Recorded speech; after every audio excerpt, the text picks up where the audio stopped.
Yeah, I didn't see Good that coming.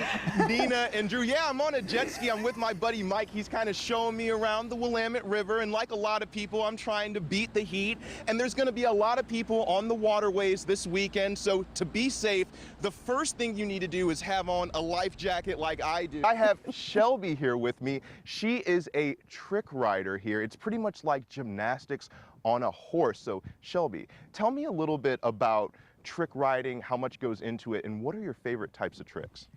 I'm here at the Cazadero in Estacada, and this is a pickup location for firefighters and fire victims to get anything they need. They have everything from clothes. Jen, when is Art in the Dark? Give us some times and what viewers are going to be seeing.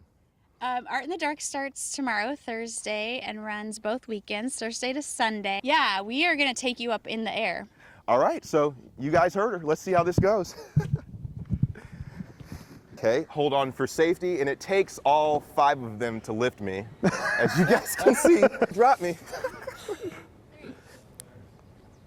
There he goes. Are you helping out at all, Bryant, or just kind of hanging on like a newborn would on their parents' shoulder? I am just hanging on. Oh, okay, now put me down. Police say the group of people got to this building around 9:45 last night. You can see the building was graffitied with things like "Kill Cops," "Black Lives Matter," and "Dismantle Police." Police also say the group of people broke into the building, and that break-in happened around 1 a.m. according to law enforcement.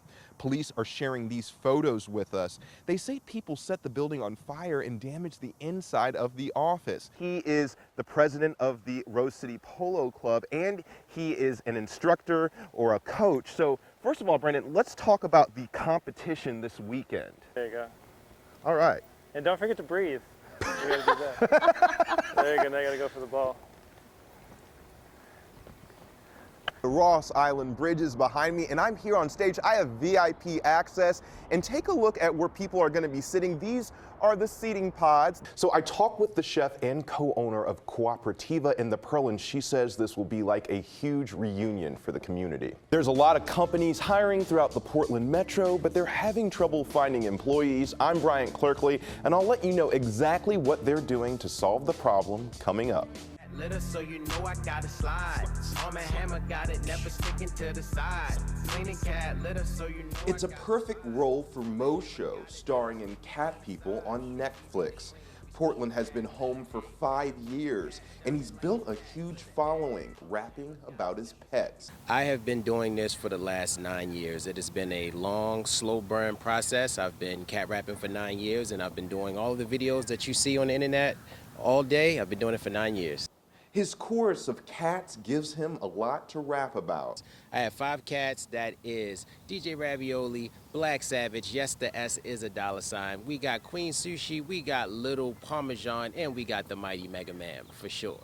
Mosho says growing up in Baltimore, Maryland, he never thought he'd find this kind of success. I grew up in the projects of Baltimore City all my life. For 17 years, I've grown up with people telling me that I would never amount to be anything, and I've grown up with people telling me I wouldn't make it to the age of 16. And now Mosho is making a name for himself nationally. I think once you hear my backstory and you kind of really get to see me at work, I think that's where the connection forms, and I think people will really love that. Mosho is grateful for his supporters in Portland and now beyond. Mosho, you can catch us up on Netflix, eating you for breakfast. Yo, the cat people, yo, you ain't got to stress this, you ain't got to test this. The cat people, yo, I love you the best. It's not as though we fully accept that we've lost Michael and life just goes on. So life doesn't just go on. Gary Arthur is speaking about his 44-year-old son, Michael, who was shot and killed during a robbery last December at Cured Green, a marijuana dispensary in North Portland. Gary says his son was loving and caring. Michael was one of the more than 50 homicide victims in 2020 in Portland. He leaves behind his 5-year-old son, several siblings, and other family members. And for the rest of my life and for the rest of the siblings' lives, they're going to have these things pop up and try to explain and understand. And there's no explaining and no understanding. Gary worries for Michael's young son, Axel.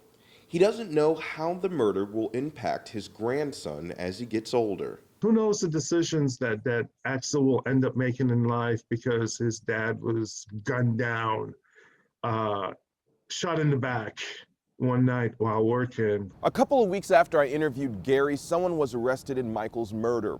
Daniel Magusha faces charges including murder, possession of a weapon, and burglary. Gary says he's pleased with police efforts in solving this case. You know, they've done a diligent job of making sure that they found the right person, the right people, and built the evidence and have a good solid case. So, you know, we feel good. Arthur says there's a lot of layers to gun violence in America, and he doesn't have all the answers. But he does have a message for anyone committing these types of crimes. You're really hurting people, you know, and if you're waking up in the morning wanting to hurt people, you need help.